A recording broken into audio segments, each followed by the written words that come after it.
সেদিনও তো এমন করে কৃষ্ণচূড়ায় ভরেছিল চারিপাশ। পলাশ লালে ফাগুন এসেছিল মাদলের তালে তালে।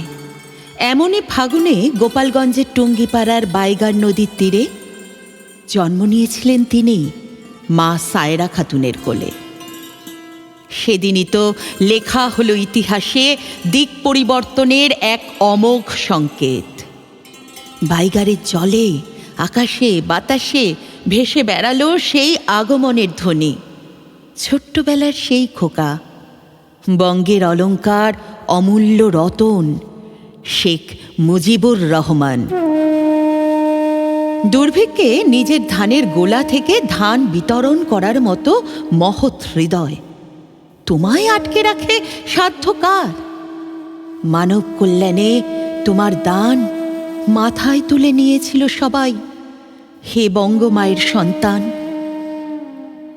47 ভাগ হলো দেশ, ক্ষমতা হলো হস্তান্তর, ফলস্বরূপ মিলল দুটি দেশ, ভারত ও পাকিস্তান।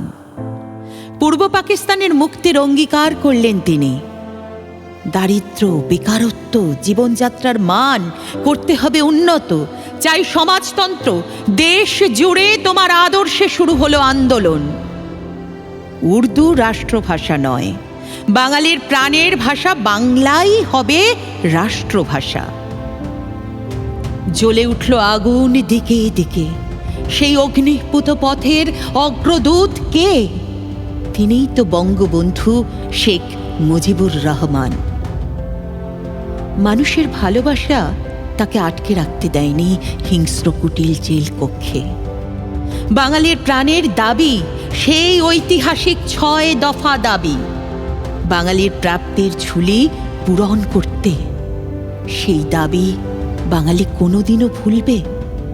যে 6 দফা দাবি জ্বালালো নতুন আলোর মশাল। সেই আলোয় জ্বলে উঠল এক নতুন দেশের মানচিত্র, পূর্ণ স্বরাজের আশা। জীবনের প্রায় 13টা বছর কেটেছে কারাগারে, তবু কি অদম্য প্রচেষ্টা তাঁর। তাঁর এই প্রচেষ্টায় গড়ে ওঠে মুক্তিবাহিনী। 75-এর 15ই আগস্ট সেই সব প্রচেষ্টাকে মিথ্যে করে দেয় ভয়াল গুপ্ত হত্যা। গুপ্ত ঘাতকের বুলেট ঝাঁঝরা করে দিল তার শরীর। লোভ, হিংসা আর আকাঙ্ক্ষার আগুনে জ্বলে পুড়ে শেষ হয়ে গেল সব। কিন্তু বঙ্গবন্ধু তো রয়ে গেলেন বঙ্গভূমির সবুজ চরাচরে, নীল আকাশে, সুরভিত বাতাসে, আর তোমার আমার মতো প্রতিটি বাঙালির মানসে।